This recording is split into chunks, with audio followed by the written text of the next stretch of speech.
गुज़ारिश ये है कि इमरान खान साहब की अभी तक तो कोई बातचीत हमसे नहीं हो रही। वैसे भी वो गैर सियासी लोगों से बातचीत करना ज़्यादा पसंद करते हैं, रादर कि वो सियासी लोगों से बातचीत करें।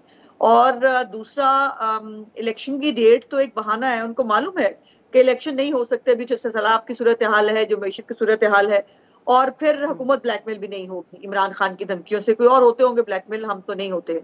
और ये वो तबाह आजमाई पहले भी फरमा चुके हैं, अगर आपको याद हो 2014 में भी वो आए थे और उसके बाद 126 दिन जो है वो बैठकर इनको वापस जाना पड़ा। तो इसलिए ये कोई मुज़ाकरात हुकूमत के साथ इनके नहीं हो रहे।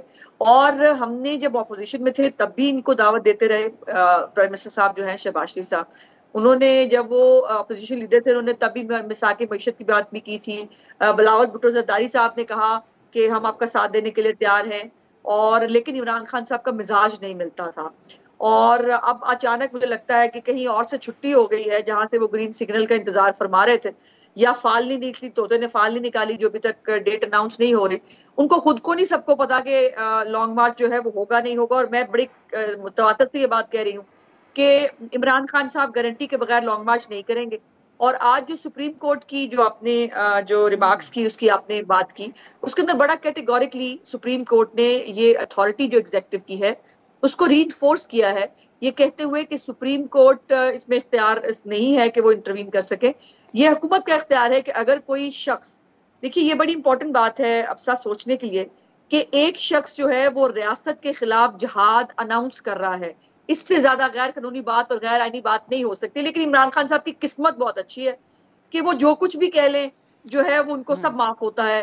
वो जो है पिछली दफा उन्होंने सुप्रीम कोर्ट के फैसले की तौहीन की बावजूद लिख के देने के, वो उन्होंने दंगा फसाद कराया, रेड जोन के अंदर लोगों को जो है इनवाइट किया कि वहां आए, फिर भी कहा कि शायद इनको पता नहीं चला होगा।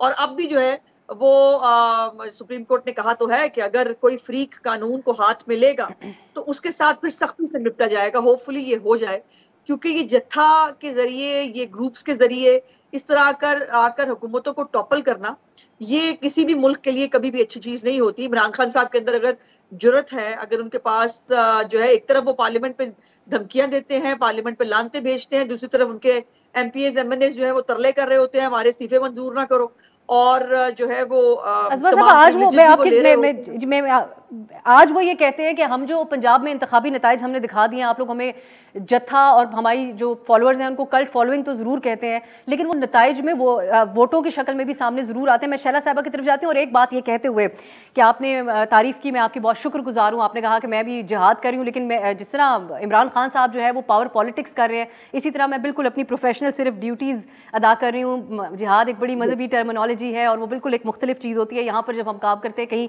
कमी कोताही और गलती भी हमसे हो जाती है। शैला साहिबा, इस पर भी एक तो आप कमेंट कीजिएगा कि आप समझती हैं कि हमें अपने प्रोफेशनल काम को जो है वो प्रोफेशनल तौर पे रखना चाहिए। और दूसरी बात ये कि power talks to power Maryam Nawaz Sahiba ने कहा था, आज इमरान खान साहब क्या एक पावरफुल पोजीशन में बैठ के ये मुज़ाकरात कर रहे हैं, या फिर आप क्या समझती हैं कि जो बात कर रहे हैं एक टाइम बाइंग टैक्टिक है, आज़मा साहिबा कह रही हैं? तीनों ख़वातीन बैठे हुए हैं, जो कुछ गरीदा फ़ारूकी के लिए और जो कुछ हमारी ख़वातीन के लिए बकवास की जा रही है, मैं सबसे पहले तो उसकी मज़म्मत करती हूँ।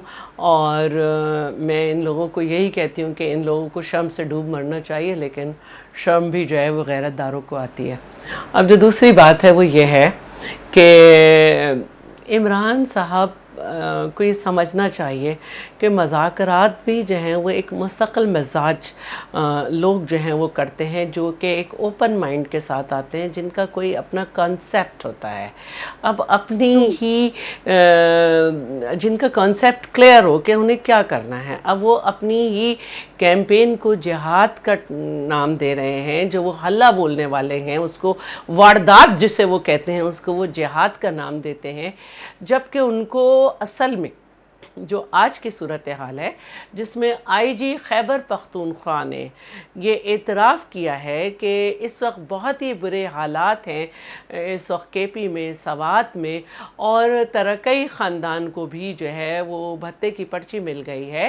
तो जिहाद ये था कि आप लोगों को एतमाद में लें कि दहशतगर्द जो हैं इनके फैसिलिटेटर्स ना बने। ये सूबाई हुकूमत की तरफ से ये जिहाद होना चाहिए था कि ये जो भत्ते ले रहे हैं, ये जो जिनके ख़िलाफ़ पूरा केपी बाहर निकला हुआ है, तो हमारा जिहाद ये होगा एज़ हुकूमत कि इन दहशत गर्दों के जो हैं वो आलाएकार ना बने।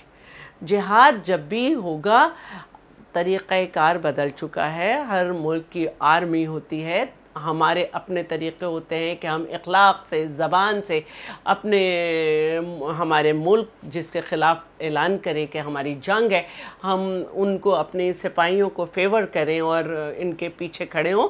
बाकी लड़ने का काम उनका है जिसके लिए सब किया जाता है। तो पहली बात तो यह है कि इमरान साहब, मैं नहीं समझती कि कोई ऐसी शख्सियत है कि वो किसी डायलॉग को सोचें, किसी डायलॉग की तरफ जाएं। जो शख्स एज वज़ीर आज़म जो है वो किसी अच्छी बात नहीं, सड़कों के बजाय एंगेजमेंट हो जाए, आप सीनियर जमातें हैं, सियासी जमातें और सियासतदान आपस में बैठ के मामला करें। नैब के हवाले से भी एक सजेशन फवाद साहब की, उसमें मैं दूसरे मरहले में आती हूं। फवाद साहब जो हैं वो काफ़ी दफ़ा मुख्तलिफ बातें कर चुके हैं, इमरान साहब उससे हट जाते हैं। बहुत सारे ऐसे मुश्किल मामलात आए कि तमाम क़ुव्वतें, तमाम सियासी जमातें आईं, लेकिन उसमें इमरान नहीं आए। तो अगर फवाद चौधरी ये कह रहे हैं तो ये देखें कि कल ये ना हो कि उनकी पार्टी कहे कि ये फवाद साहब का अपना बयान था। अच्छा, ये तो अक्सर हो जाता है, वैसे हमारे साथ भी यही होता है। और दूसरी बात ये कि फवाद चौधरी ने एक जुमला कहा, फवाद चौधरी ने एक जुमला कहा कि एनआरओ में बात नहीं करेंगे। तो भाई आपसे एनआरओ मांग कब रहा है? आप एनआरओ किस वक्त दे सकते थे? आपकी कभी हैसियत ही नहीं थी।